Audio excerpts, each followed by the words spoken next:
La certification carbone vise à rémunérer les agriculteurs ou les forestiers pour des pratiques qui visent à augmenter le carbone dans les sols, comme le boisement ou le maintien de prairies temporaires. Aujourd'hui, il n'y a pas de certification au niveau européen. Il existe des certifications carbone privées internationales.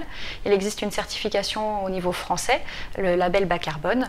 Et il y a un projet de règlement pour une future certification carbone européenne qui a été annoncé en décembre dernier dans la communication sur les cycles du carbone durable.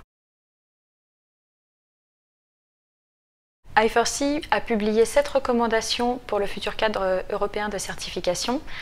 Ces 7 recommandations s'appuient sur l'expérience développée avec le label bas carbone en France. Parmi ces 7 recommandations, notre première, c'est d'étendre le cadre de certification aux réductions d'émissions agricoles. En effet, la Commission européenne prévoit pour le moment un cadre uniquement pour les absorptions. Le premier avantage d'avoir un cadre unique pour les absorptions et pour les émissions, c'est de limiter les risques d'incohérence entre les politiques publiques.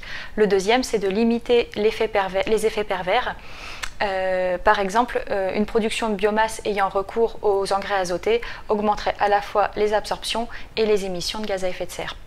Sur les sources de financement, au regard du prix de la tonne de CO2 dans les projets labellisés en France, il convient de ne pas considérer le cadre de certification uniquement comme un outil de compensation, mais plutôt comme un outil avec obligation de résultat, ce qu'il est, et donc qui permet de flécher des financements, qu'ils soient publics ou privés, vers des projets avec un bénéfice climatique.